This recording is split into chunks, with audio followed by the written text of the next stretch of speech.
Hello friends. आज का मेरा टॉपिक भारतीय वैदिक ज्योतिष, पंचांग एवं जन्म पत्रिका निर्माण व विश्लेषण में राशियों का परिचय है। इसमें हम राशियों का परिचय व उनके गुणधर्म के बारे में बात करेंगे। और ये एक बार में कंप्लीट नहीं हो सकता, इसलिए ये इसका भाग एक है। राशि तालिका और उसके गुण। क्रम से 12 राशियों की तालिका तथा उसके स्वामी ग्रह, चारणाक्षर, रंग, स्वभाव, तत्व तथा रत्न व जड़ी बूटियां उनके गुण होते हैं। राशियों का फलादेश भी स्वामियों के स्वभाव व गुण के अनुसार करना चाहिए। आकाश में स्थित भचक्र के 360 अंश होते हैं। समस्त भचक्र 12 राशियों में विभक्त है, अतः 30 अंश की एक राशि होती है। एक राशि को बनाने में 2.25 नक्षत्र लगते हैं। प्रत्येक नक्षत्र में 4 पद होते हैं। इस तरह से 9 पदों से एक राशि बनती है। 2.25 गुणे 4 बराबर 9 पदों से एक राशि बनती है। यह प्रत्येक पद 3 डिग्री 20 मिनट का होता है, अर्थात एक पद बराबर 3 डिग्री 20 मिनट, दो पद बराबर 6 डिग्री 40 मिनट और तीन पद 10 डिग्री के बराबर होते हैं। और जब चारों पद ले लेते हैं तो वही एक नक्षत्र कहलाता है, और एक नक्षत्र का मान 13 डिग्री 20 मिनट होता है। आकाश में, जिसे हम कहते हैं जूडियक में, जो जूडियक का गोला होता है, उसमें ये एंगुलर डिस्टेंस कवर करता है 13 डिग्री 20 मिनट एक नक्षत्र, जिसके अंदर 4 पद होते हैं। अब राशि की गुण तालिका। आज पहले भाग में हम जो बात करेंगे, नक्षत्र किन नक्षत्रों से मिलकर कौन सी राशि बन रही है, उसके कौन कौन से चरण उसमें इन्वॉल्व हैं और कितने अंश उस नक्षत्र के उपयोग में आ रहे हैं। फिर उस राशि के अंदर कम से कम 3 नक्षत्र होते हैं, और उन 3 नक्षत्रों के कौन कौन से अक्षरों के जरिए हम राशि नाम निर्धारित करते हैं जातक का। उसके जन्म के आधार पर जो राशि नाम निर्धारित होता है, तो वो पदानुसार अक्षर भी हम पढ़ेंगे, स्वामी ग्रह पढ़ेंगे राशि के, उसका चिन्ह पढ़ेंगे, रंग पढ़ेंगे, और किस अंग को वो राशि प्रभावित करती है वो पढ़ेंगे। तो सबसे पहले मेष राशि। तो मेष राशि का नाम, इंग्लिश नेम एरीज है, और उसका सिंबल भी भेड़ के जैसा बना हुआ है। आप देख सकते हैं, भेड़ की सींग नीचे की तरफ डाउन होती है, इसलिए वो नीचे की तरफ। मेष को बनाने में जो नक्षत्र उपयोग में आते हैं वो अश्विनी के चारों चरण, 1 2 3 4, इसलिए पूरा 13 डिग्री 20 मिनट उपयोग होता है अश्विनी।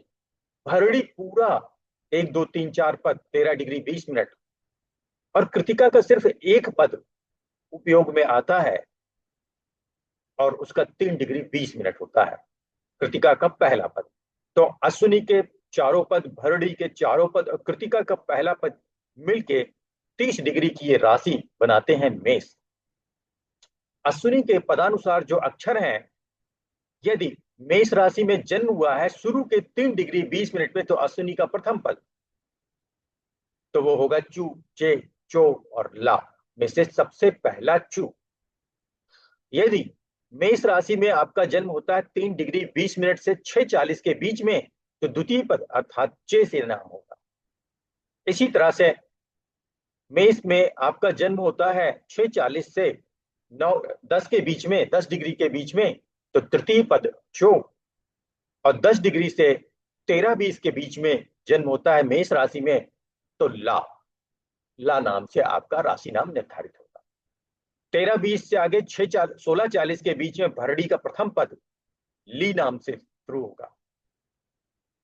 16:40 से 20 तक जिनका जन्म हुआ है मेष राशि में, उनका लू से नाम रखा जाएगा।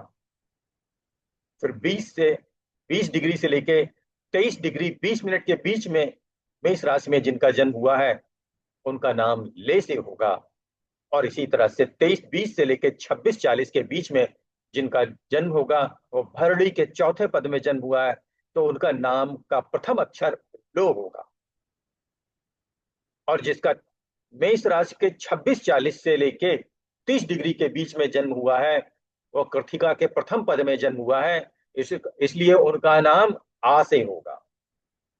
तो देखिए, ये बहुत ही माइक्रोस्कोपिक है, सूक्ष्म वर्णन दिया गया है। जनरली लोग बस राशि पूछते हैं, क्या राशि है? मेष। तो आप चूचे चोला लीलूले में से कोई भी रख लो, ऐसा नहीं चलता है। अंशात्मक मान इसीलिए कुंडली में दिए जाते हैं कि मेष राशि के किस अंश पे लग्न की शुरुआत हुई है, वो आपका अंश मान होता है। जैसे मेष राशि जब 10 डिग्री पे थी या 11 डिग्री पे थी और आपका जन्म हुआ है, तो 11 डिग्री कब आएगा? अश्विनी के तृतीय पद में आएगा। तृतीय पद पूर्ण हो जाएगा, चौथा पद लग जाएगा, अर्थात चौथा पद अर्थात ला से नाम होगा। तो असेंडेंट में, लग्न में हमेशा उस असेंडेंट का अंश व्यक्त किया जाता है और वो इसीलिए होता है कि आप पदानुसार उसका नामकरण कर सकें, राशि नाम निर्धारित कर सकें। अब मेष राशि का जो तीसरा गुण है वो स्वामी ग्रह, मेष का जो स्वामी ग्रह है वो मंगल ग्रह है। और मेष राशि का जो चिन्ह है वो भेड़ है। भेड़ का देख लीजिए आप, तो सींगे निकलती हैं और फिर नीचे की तरफ मुड़ जाती हैं, इसीलिए इसका चित्र भेड़ का और उसका सिंबल में समानता होती है। इसका रंग लाल पीला होता है, पूरी तरह से लाल नहीं होता है, पूरी तरह से पीला नहीं होता है, लाल पीला मिक्स होता है। इसे हम रक्तपीत भी कहते हैं। इसीलिए रक्त को प्रभावित करने का कार्य मंगल करता है मेष राशि। अब मेष राशि का जो नेक्स्ट गुणधर्म है वो है उसका अंग, अर्थात मेष राशि प्रभावित करती है सर और मस्तक को। यदि जातक की मेष राशि आप देखें कहाँ पे लगी हुई है, किस हाउस में, और वहां पे जो ग्रह बैठा है वो स्वराशिस्थ है, मित्र राशि में है, तब तो कोई समस्या नहीं। पर अगर शत्रु राशि में है, पीड़ित है राहु केतु से, तो ऐसे व्यक्ति को सर और मस्तक में चोट लगने की संभावना होती है। साथ में उसको ब्लड डिसऑर्डर होने की भी संभावना होती है, क्योंकि मेष राशि का मालिक मंगल है।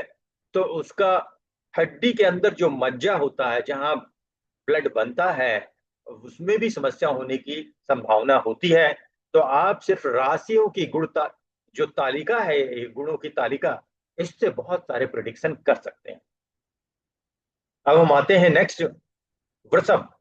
इसका नाम है इंग्लिश टॉरस और इसका सिंबल बैल। अच्छा, बैल की जो सींगे होती है वो ऊपर की तरफ होती हैं, इसीलिए जो इसका ब्लू कलर का सिंबल है, इसमें सींगे ऊपर बनी है। एरीज, मेष और वृष में यही अंतर है। मेष में सींगे नीचे मुड़ती हैं और वृषभ में, टॉरस में सींग ऊपर जाती हैं। बैल की सींगे हमेशा ऊपर होती हैं। अब वृषभ को बनाने में जो नक्षत्र उपयोग में आते हैं, क्योंकि कृतिका का प्रथम जो पद था वो तो एरीज में यू उपयोग हो गया है, तो अब कृतिका का द्वितीय तृतीय चतुर्थ पद उपयोग में आएगा वृषभ में, और इसका 10 डिग्री लगेगा कृतिका का। रोहिणी के चारों उपयोग में आएंगे, 13 डिग्री 20 मिनट पूरा। मृगशिरा के 2 पद आएंगे, पहला और दूसरा, इसलिए 6:40 मृगशिरा के। अब इनके पदानुसार अक्षर जो होंगे कृतिका के ई, उ और ए, आप समझ लीजिए। वृषभ राशि का, वृषभ राशि में 0 से 3:20 के बीच में जिसका जन्म हुआ, तो कृतिका का द्वितीय पद है ई। जिसका 3:20 से 6:40 के बीच में, तो कृतिका के तृतीय पद उ। 6:40 से 10 के बीच में, तो कृतिका का चतुर्थ पद ए। 10 से 13:20 के बीच में रोहिणी का प्रथम पद ओ। 13:20 से 16:40 रोहिणी का द्वितीय पद वाह। 16:40 से 20 रोहिणी का तृतीय पद वी। और उसके बाद हमारा ये कंप्लीट हो जाएगा 20 डिग्री, क्योंकि आपके 3 पद ऊपर और 4 पद नीचे, नीचे के 4, 13-20, ऊपर का 10, तो टोटल रोहिणी के कंप्लीट होते होते 23 डिग्री 20 मिनट खर्च हो गए। अर्थात रोहिणी के चौथा पद 20 से लेके 23-20 के बीच में लगेगा और उसका नामकरण होगा भू से। अब वृषभ में यदि जन्म होता है 13 डिग्री 20 मिनट से 26:40 के बीच में, तो मृगशिरा के प्रथम पद अर्थात वे से नामकरण होगा। और 26:40 से लेकर 30 डिग्री के बीच में वृषभ राशि में जन्म होता है, तो मृगशिरा का द्वितीय पद इन्वॉल्व है, और उसका जो नामाक्षर होता है वो है।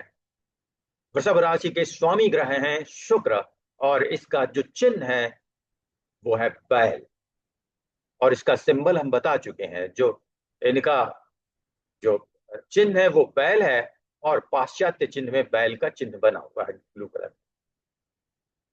वृषभ राशि, क्योंकि बैल सफेद रंग का होता है तो इसका रंग भी श्वेत है, जबकि भेड़ लाल पीले कलर के भी आते हैं, उनके बाल थोड़े से भूरे होते हैं, तो लाल पीला में इसका था। तो वृषभ का श्वेत है। और वृषभ जो है किस अंग को प्रभावित करता है? मुख और गला को। मुख और गला। तो यदि शुक्र राशि पीड़ित है, उसका लॉर्ड पीड़ित है, कहीं गलत जगह पे बैठा हुआ है, शत्रु की जगह बैठा हुआ है, या शुक्र राशि में कोई शत्रु बैठा हुआ है, राहु केतु से पीड़ित है, हालांकि शुक्र के केस में राहु और केतु दोनों ही मित्रवत होंगे, तो उस केस में यदि यह शुक्र राशि पीड़ित है तो मुख और गला के रोग होंगे। अब तीसरी आती है मिथुन या जेमिनी। तो मिथुन या जेमिनी, इसका सिंबल आप दो वर्टिकल पैरेलल आप लाइन कह सकते हैं। ये मैथमेटिक्स में पाई का जैसे सिंबल लगता है वैसा है, देखने में ये ब्रिज के जैसा भी लगता है। ये ऐसा इसलिए है क्योंकि दो आलिंगनबद्ध लोगों को इसमें दर्शाया गया है। दो लोगों ने दो लोग खड़े हैं, उन्होंने बाहों से एक दूसरे को पकड़ रखा है, और नीचे पैरों से भी वो ज्वाइन है। इस कारण से ये आलिंगनबद्ध सिंबल है मिथुन या जेमिनी का। अब मिथुन को बनाने में मृगशिरा के बाद की दो पद तीसरे चौथे क्यों? क्योंकि वृषभ में मृगशिरा के प्रथम और द्वितीय उपयोग में आ चुके हैं, इसलिए मृगशिरा का तीसरा और चौथा पद इसमें लगेगा। अर्थात मिथुन के प्रथम 0 से 3 20 के बीच में जिनका जन्म होता है, मिथुन के 0 डिग्री से 3 डिग्री 20 मिनट के पहले असेंडेंट लिखा है, तो मृगशिरा का वो तीसरा पद होगा। अर्थात का से उनका नामकरण होगा। यदि 3 20 से 6 40 के बीच में है तो मृगशिरा का चौथा पद की से उनका नाम होगा। 6 40 से 10 के बीच में आर्द्रा का प्रथम पद कु से नाम होगा। 10 से 13 20 के बीच में आर्द्रा का द्वितीय पद घा से नाम होगा। अब आया आर्द्रा का तृतीय पद। अब तक आपके 4 पद निकल गए हैं, 13 20 निकल चुके हैं। तो 13 20 से 16 40 के बीच में आर्द्रा का तृतीय पद अंगा से नाम होगा। फिर 16 40 से 20 डिग्री के बीच में मिथुन का लिखा है एसेंडेंट अंशात्मक मान, तो छा से नाम होगा। बहुत ही आसान है नामकरण निर्धारित करना। जैसे कुछ लोगों का नाम ज्योतिषाचार्य बताते हैं कि इस बालिका का नाम छा से रखें, जैसे छवि, तो आप समझ जाएं कि उस बच्चे का जन्म मिथुन में 13 डिग्री से 20 डिग्री के बीच में हुआ है, तभी उन्होंने बोला है कि आर्द्रा के चतुर्थ पद में जन्म हुआ है, और इस कारण से उसका छा से नाम रखा जाएगा। अब हम पुनर्वसु पे आते हैं। अब इसमें आपको जो पद आएगा पुनर्वसु का प्रथम पद, तो ये 20 डिग्री से 23 20 के बीच में होगा एसेंडेंट, अर्थात मिथुन राशि। तो के से नाम रखेंगे। 23 20 से लेके 26 40 तक अगर जन्म होता है मिथुन राशि में, तो पुनर्वसु का द्वितीय पद उपयोग में आया, को से नाम रखेंगे।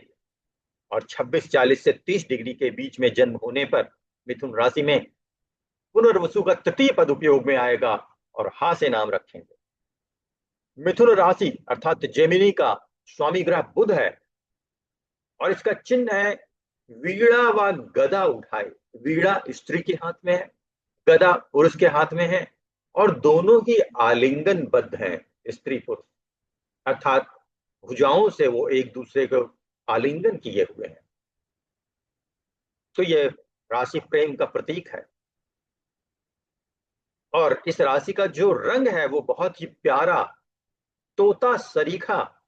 तोते का कलर जो होता है वो एकदम हरा नहीं होता है, बल्कि थोड़ा सा लाइट हरा होता है, बहुत ही प्यारा तोता हरा जिसे कहते हैं, तोता सरीखा हरा रंग। मिथुन राशि जिन अंगों को प्रभावित करती है वो है कंधा और बाहु। तो ऐसे लोग बहुत ही मित्रवत होते हैं, क्योंकि कंधा या बाहु से हम लोगों को पकड़ कर गला लगाते हैं, मित्रता प्रकट करते हैं।